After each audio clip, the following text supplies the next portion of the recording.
Oke, terima kasih kesempatannya. Saya Roni, umur 24 tahun. Ya, Saat ini bekerja di Singapura di bidang entertainment. Saya seorang performer. oke, Eh, Income saya per bulan kalau dirupiahin sekitar 77 juta per bulan. oke. Saat ini sudah menikah dan belum punya anak. Dan kondisi income keluarga saat ini awalnya saya dual income dengan istri, tapi saat ini istri lagi fokus buat hustle sama bisnis barunya, jadi saya Ya, sekarang solo breadwinner. Eh, Pengeluaran sekitar 41 juta ya, dan saya bisa saving sisanya berarti sekitar 36 juta. ya. Eh, Breakdown portfolio ya. Sekarang saya punya obligasi Indonesia total 494 juta. Ya, Secara presentasi itu 39,8%. ya 40% lah ya. Ya, 40%. Kemudian selanjutnya ada di S&P 500, Oke, 168 juta, atau sekitar 13,5%. Kemudian ada di Bitcoin, oke, 116 juta, oke. sekitar 9,3%. Kemudian saya ada Apple juga, jadi ada double di SPYL dan Apple. Iya. Kadung nyemplung waktu itu 155 juta, lagi floating profit udah lama soalnya 12,5%.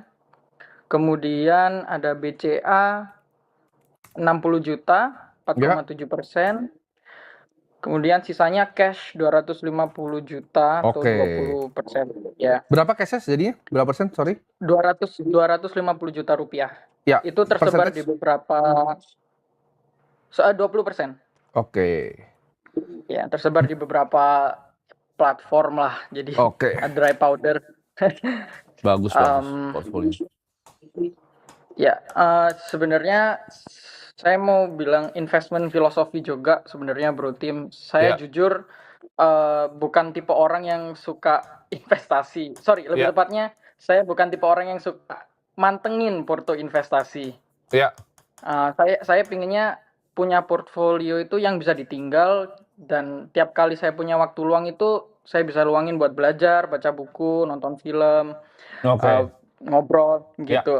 Mentok-mentok kalaupun harus buka portfolio itu mungkin per kuartal atau tiap kali ada market crash gitulah. itu lebih bagus. Ya, Ya, um, nah pertanyaannya dengan portfolio sekarang mohon feedbacknya. Apakah dengan portfolio sekarang saya bisa DCA gitu tiap bulan dan ditinggal tanpa terus-terusan mantengin atau utak-atik portfolio? oke.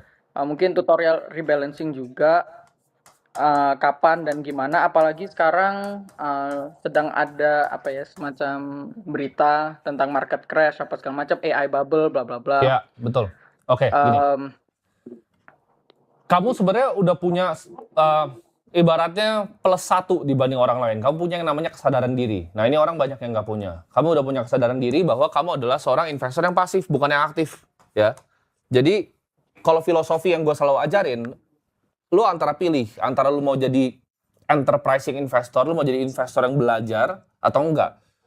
Investasi itu harus, tapi nggak semua orang harus ngerti karena memang sudah udah canggih. Zaman sekarang udah ada instrumen-instrumennya untuk orang yang nggak mau ngerti dan mau punya kepemilikan gitu.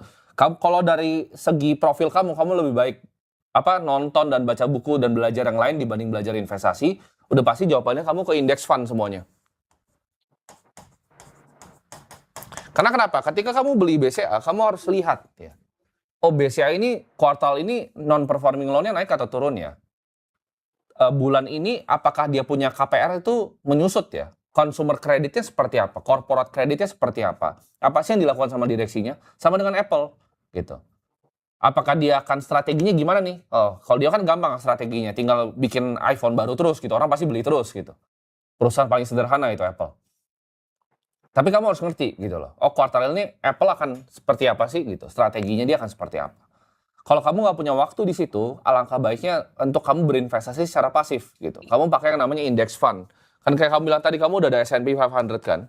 Udah kamu stick di sana. Nah, Indonesia itu market yang sangat tidak efisien. Artinya apa? Ada peluang untuk bikin uang di market Indonesia. Tapi itu untuk orang yang belajar. Kalau orang yang nggak bisa belajar, kamu pasti nggak akan bisa bikin uang di Indonesia. Kalau kamu berinvestasi di IHSG gitu kan, ya, kamu pasti ujungnya bangkrut gitu. Kalau kamu beli indeksnya Indonesia. Jadi Indonesia kamu harus stock picking, kamu harus lihat gitu. Jadi kalau kamu jadi performer di Singapura, passion kamu bukan di investasi, kamu tidak ada ketertarikan jadi seorang investor, ya kamu masukin duit kamu di S&P aja gitu loh. Pembagiannya udah bagus, Ya. sudah luar biasa gitu. Kamu udah punya bonds yang oke. Cuman ya kalau saya jadi kamu juga bondsnya saya indeksin juga gitu semuanya. Kan di luar negeri juga ada tuh, ya. Ada ETF-nya. Ini bisa pakai banyak lah, bisa pakai FU atau S&P, SPY, ya. BlackRock punya, pakai ini. Jadi kamu cuma beli satu ticker, kamu mau tinggal kan? Nah ini juga sama nih, ini Ya. pakai US Treasury, kamu pakai SGOV. Pakai 3 ETF, jadi namanya 3 fund portfolio. Oh, Jadi kamu punya duit nih, iya. langsung 40, 20, enak nggak tuh tidurnya? Enak. Jadi pertama sekarang Ya. dijual dulu, tapi biar meminimize regret kamu jualnya dari yang untung dulu. Apple-nya kamu jual. Terus misalnya kalau biasanya kamu offload-nya dalam waktu 2 bulan lah, jangan langsung kamu jedek offload, ntar dia naik dikit kamu ada apa, di rebalance-nya pakai waktu gitu. Jadi dalam waktu 2 bulan Ya. kamu bersihin ketiga fund begini. Oke. Dan Singapura banyak akses juga sebenarnya kan, kamu bisa pakai bank di sana juga bisa. ya, sebenarnya soal itu juga Bro Tim, karena saya mungkin masih kena ini ya, apa namanya, home bias ya. Jadi banyak Ya, emergency fund saya masih dirupiahkan gitu. Karena saya juga mikir sewaktu-waktu kalau misalkan PHK atau apa, amit-amit itu pulang gimana gitu. kamu kerja ada bank di Um, Singapura kan? ada bank di Singapura. Apa yang bikin kamu mikir Nah, bank di Indonesia lebih aman dibanding bank di Singapura? Emergency kamu harusnya di uh, Singapura itu bukan di sini. Iya kan? iya, soalnya saya perlu ada izin tinggal kan untuk kalau misalkan tinggal di Singapura. Jadi saya mikir kalau misalkan harus pulang gitu aja sebenarnya. Iya, nggak apa-apa. Emergency Ya, fund kamu di RDPU Indonesia nggak masalah kok. Gitu. Atau oke. kita simpelin nih, kamu Uh, pakai RDPU aja gitu. Oke? Nah, saya sebenarnya juga punya ini Bro Tim, pingin menyentuh financial freedom juga. Mungkin dalam Ya, 10 sampai 12 tahun. Angka psikologis kami ada di saya dan istri ada di 40 juta per bulan sebenarnya. ya, Em, Karena saya juga pengen punya kebebasan finansial untuk bisa mengejar ya, mimpi saya, mungkin jadi performer atau aktor atau filmmaker di Indonesia, tapi ya. juga tanpa mengorbankan kewajiban saya sebagai suami yang menafkahi gitu. Oke. Makanya saya mikir realistis nggak ya, mungkin dalam 10 tahun kami bisa nyentuh angka 40 juta per bulan itu, ya, dan bisa FIRE atau mungkin lebih banyak atau FI yang depan ya, karena nggak mau retire juga sih, financial Jadi independence-nya aja. financial independence saya nggak mau apa retire early-nya nggak mau ya. Kamu pertama kali belajar tentang keuangan dari mana? Karena kamu lumayan ngerti nih sebagai performer. Dari Broadbean jujur. Oh, oke. Iya, saya sempat member TU juga, Oke. dan Bagus sekali soalnya saya kamu suka. punya portfolio ini rapih. Dan yang kamu pick juga bagus-bagus gitu loh.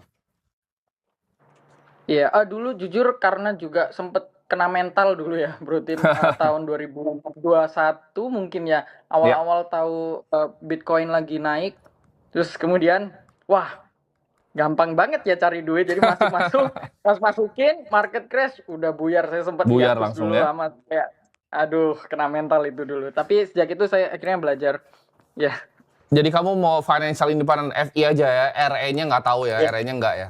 Jadi FI kamu kan, ya, kamu tadi bilang 40 juta ya per bulannya. ya, Kita berarti hitung sederhana kali 12 tahunannya dikali 25 ya, 4% rule kita pakai ya di sini ya. Kamu pensiun di angka 12 miliar. Dan sedangkan kamu bisa nabung berarti 41 juta per bulan. Dengan angka segini kamu bisa mendapatkan dalam 12,5 tahun. Ekspektasi CAGR-nya 10% ya. Ya kamu kerja lagi, apa 12,5 tahun lah. Dengan pendapatan yang sama, kamu punya 12M, 12M-nya kamu bagi 2, nanti kamu bikin begini aja, 12M-nya begini lagi gitu loh. Udah, habis itu kamu withdraw 4%, terus kamu terserah mau jadi aktor atau apa. Performernya di mana kamu? Universal Studio berarti. Oh, di Universal Studio. Di mananya? Macam-macam sih, karena kita punya role beda-beda. Nggak, kamu Setiap itu. performer yang stun yang di apa Westworld-nya atau di mana? Bukan. Macam-macam, ada di Dinosaurs, Oke. dancing, hosting, ya. Oke. Istri juga di Singapura berarti? Istri juga di Singapura, makanya dia lagi Oh. hustle juga fashion. Kami berdua di art industry lah, cukup Oke. fragile sebenarnya kalau dua-duanya bareng. Makanya saya yang milih untuk saya stay untuk dapat Oke. pendapatan yang tepat. Ya. Berarti mungkin kita pernah ketemu itu kalau dulu gue sering ke sana. Kadang gue kalau gabut ke Singapura suka ke sana gitu. Iya, boleh berarti nanti kita juga janjian. Oke. Semoga terjawab ya. Ya, terima kasih. Sorry, by the way, terakhir kalau Ya. boleh berarti yang biasanya orang kalau udah nyentuh nih angka untuk financial freedom-nya, Iya. biasanya gimana sih? Might sound like a stupid question, tapi Oh enggak, pertanyaan bagus apakah kok itu. mereka liquidate semuanya kemudian all in ke bonds yang ngasih 6,56% per tahun, atau Enggak. Jadi dibagi. dijual Tetap satu-satu? sama. Gimana? Jawabannya tetap sama karena gini, ketika kamu balikin ke bond semua, kamu kadang nggak bisa withdraw 4%-nya. Itu bagus banget tuh pertanyaan kamu. Itu banyak yang nggak ngerti caranya. Diapain kan? Maksudnya pensiunnya diapain gitu kan? Ya. Biasanya kalau dibagi 2, ini yang sederhana bagi 2 ya. Jadi kan itu karena itu 4% ya. Ini yield dari bonds-nya yang ditarik. Dari bonds. Dan biasanya kalau misalnya di family office yang udah besar, mereka tetap ngelihat marketnya sih. Jadi mereka kadang kalau lagi jelek banget nggak di-withdraw. Ngerti nggak? Karena kalau kamu beli di S&P ya, karena ada waktunya 20% kamu kena drawdown setiap 3,5-4 tahun kan. Nah itu di drawdown dari partial bonds-nya gitu, bukan dari equity-nya. Equity-nya nggak pernah disentuh biasanya. Strategi gitu. Oh, oke. Jadi dari Ya. porsi bonds-nya. Cuman kan kadang kalau kayak gitu kamu juga nggak narik 4%-nya juga. Biasa kadang ada orang narik 2% bahkan, ngerti nggak? Misalnya oke, kamu emang nggak lagi spending segitu, kamu narik 2% kan nggak harus jadi aturan gitu loh 4% itu. Cuman angkanya gini, dengan pengeluaran kamu tadi, kamu jadi performer, kamu punya 12M di investment, udah selesai hidup kamu. Gitu. Siap. Oke, sudah terjawab semua. Oke. Thank you. Semoga terjawab Thank you, ya. Bro Tim. Oke. Terima kasih.